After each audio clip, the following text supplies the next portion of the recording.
Hello everyone, welcome from Gyanjyoti coaching centre. I am Amit sir. আজকে যে আমাদের আলোচনার বিষয় হচ্ছে ইতিহাসের একটি অতি গুরুত্বপূর্ণ যে টপিক, যেটা হচ্ছে প্রাচীন প্রস্তর যুগের বিভিন্ন বৈশিষ্ট্য সম্পর্কে এখন আমরা জানবো।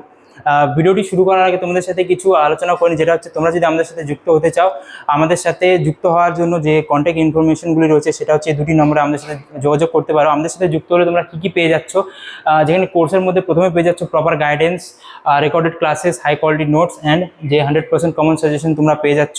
আমাদের যে কোর্সগুলি রয়েছে সেগুলো হচ্ছে মেজর স্টুডেন্টদের জন্য 1299 এবং মাইনর স্টুডেন্টদের জন্য 699। আমাদের যে অফিসিয়াল অ্যাপ রয়েছে এটার মধ্যে থেকেও তোমরা আমাদের সাথে যুক্ত হতে পারো। চলো আজকে যে আমাদের মূল আলোচনার বিষয়টি রয়েছে সেটাতে আমরা যাই। যেখানে প্রথমে রয়েছে সেই সময়কার যে বিভিন্ন যে সময়কাল ছিল বা যে প্রকৃতির পরিবেশ ছিল কেমন ছিল সেটা নিয়ে আমরা এখন জানবো। যেখানে প্রথমে রয়েছে প্রাচীন প্রস্তর যুগ বা প্যালিওলিথিক যুগ হচ্ছে মানব ইতিহাসের দীর্ঘতম অধ্যায়, যেখানে এটি আনুমানিক 25 লক্ষ বছর পূর্বে শুরু হয়েছিল এবং খ্রিস্টপূর্ব 10,000 অব্দ পর্যন্ত স্থায়ী হয়েছিল। এছাড়া যে প্রাকৃতিক পরিবেশ ছিল, যেখানে ছিল এই যুগে আদিম মানুষ প্রাকৃতিকভাবে প্রাপ্ত পাথর ঘষে বা ভেঙে প্রথম হাতিয়ার তৈরি করে। এছাড়া এই যুগে জলবায়ু ছিল হিম অর্থাৎ ঠান্ডা যুগ ছিল।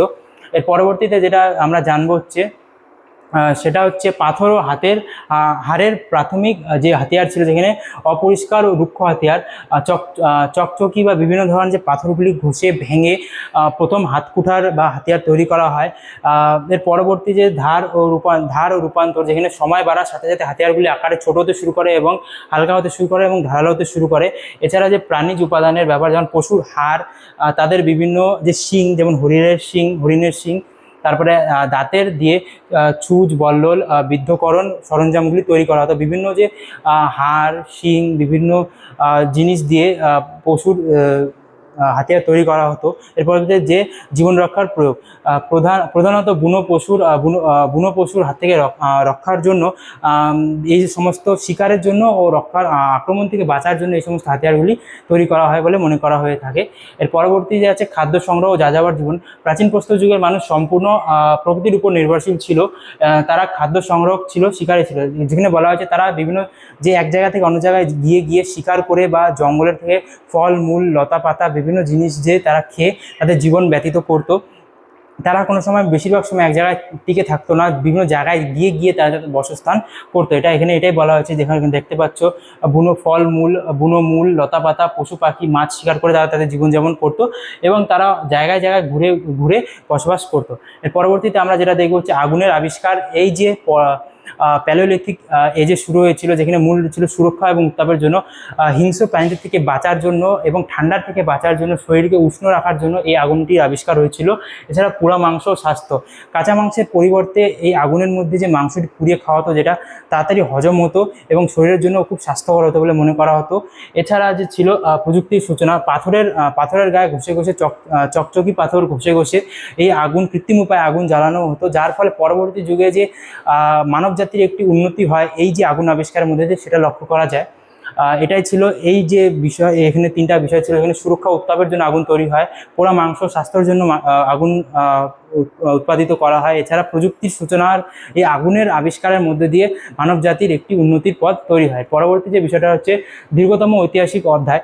এই যে প্যালিওলিথিক এজ ছিল, এটা একটি সবথেকে বড় অধ্যায় ছিল মানব সভ্যতার, যেখানে 24,90,000 বছর ধরে মানুষ প্রকৃতির সাথে সংগ্রাম করে এবং শিকারী হিসেবে টিকে থাকে, যা পরবর্তী নব্যপ্রস্তর যুগের সূচনা করে। এই যুগটি একটি অত্যন্ত বড় যুগ ছিল, যেটি 24,90,000 বছর ধরে চলেছিল। পরবর্তী যেটা আছে সেই সময়কার বাসস্থান ও সামাজিক কাঠামো, যেখানে প্রাকৃতিক আশ্রয়স্থল ছিল। সেই সময়কার মানুষ নিজেদের বাড়ি তৈরি করতে পারতো না, বিভিন্ন পাথরের গায়ে, গুহার মধ্যে বা গাছের নিচে বসবাস করতো তারা। এর পরবর্তীতে ছিল ছোট্ট দলবদ্ধ জীবন, পশুর আক্রমণ থেকে বাঁচার জন্য বা শিকারের জন্য তারা ছোট ছোট দলে বিভক্ত ছিল। এই দলগুলির মধ্যে 20 থেকে 50 জনের মধ্যে সদস্য থাকতো। এছাড়া যে সমতাবাদী সমাজ, এই সময় কোনো ধর্ম ভেদাভেদ, জাতি ভেদাভেদ ছিল না, যেখানে বিভিন্ন যে মানুষ একের সাথে মিলেমিশে থাকতো। এর পরবর্তীতে যে আছে শ্রম বিভাজন। এই সময় মানুষ বা নারী পুরুষের মধ্যে শ্রম আলাদা আলাদা ছিল, যেখানে পুরুষেরা মূল যে শক্তিভিত্তিক বিভিন্ন ধরনের কাজকর্ম করতো, যেখানে তারা শিকার করতে যেত এবং নারীরা বাড়িতে থেকে বিভিন্ন ধরনের ফলমূল সংগ্রহ করতো জঙ্গল থেকে। এছাড়া সন্তানের দেখাশোনা করতো। এরপর রয়েছে গুহা চিত্র এবং বিভিন্ন যে নান্দনীয় ভাবনার উন্মেষ ছিল এই সময় লক্ষ্য করা যায়, যেখানে তারা গুহার মধ্যে বিভিন্ন ধরনের চিত্র তৈরি করতে, যা আজও আমরা লক্ষ্য করতে পারি বিভিন্ন যে গুহাগুলি আবিষ্কার হয়েছে সের মধ্যে, যেখানে ভারতের ভীমবেটকা ছিল বিশেষ করে লক্ষণীয়, এছাড়া স্পেনের আলতা মিয়া ছিল বিশেষ করে লক্ষণীয়, যেগুলি এই গুহাগুলির গায়ের মধ্যে বিভিন্ন ধরনের সেই সময়কার বিভিন্ন যে চিত্রগুলি আবিষ্কার হয়েছে। এছাড়া এই সময় বিভিন্ন যে রীতিনীতি সূচনা হয়, আধ্যাত্মিক ব্যবস্থার সূচনা হয়, যেখানে প্রাকৃতিক শক্তির ওপর ভয় এবং অলৌকিক বিশ্বাস থেকে আচার অনুষ্ঠান শুরু হয়। এখানে আমরা দেখলাম যে এই সময় যে বিভিন্ন যে আচার অনুষ্ঠান বা গুহার চিত্রের মধ্যে দিয়ে কী কী হয়েছিল। এছাড়া সেই সময়কার যুগের 3টি অধ্যায় ছিল, প্যালোলিথিক যুগের 3টি ভাগ ছিল, যেখানে নিম্ন, মধ্য এবং উচ্চ প্যালোলিথিক যুগ ছিল। যেখানে নিম্ন প্যালোলিথিক যুগ 25 লক্ষ থেকে 1 লক্ষ খ্রিস্টপূর্ব পর্যন্ত চলেছিল, যেখানে মানব জাতির নাম ছিল হোমো হ্যাবিলাস বা ইরেক্টাস, যাদের মূল যে হাতিয়ার ছিল রুক্ষ পাথর ছিল বা মোটা মোটা পাথর ছিল, আকারে বহু বড় ছিল, যে মূল ছিল হাতকুঠার। পরবর্তী যে মধ্য প্যালোলিথিক যুগ, যেটা ছিল 1 লক্ষ থেকে 40,000 খ্রিস্টপূর্ব পর্যন্ত, যাদের মানব সভ্যতার নাম ছিল হোমো নেয়ারদার্থাল। এছাড়া এদের হাতিয়ারগুলি আস্তে আস্তে আকারে ছোট হতে শুরু করে এবং ধারালো হতে শুরু করে। পরবর্তী যে ছিল উচ্চ প্যালোলিথিক যুগ, যেটার সময়কাল ছিল 40,000 থেকে 10,000 খ্রিস্টপূর্ব পর্যন্ত। এদের মানব জাতির নাম ছিল হোমো সেপিয়েন্স বা আধুনিক যুগের যে মানব সভ্যতা রয়েছে সেটা, এবং এদের হাতিয়ার ছিল সূক্ষ্ম ব্লেড,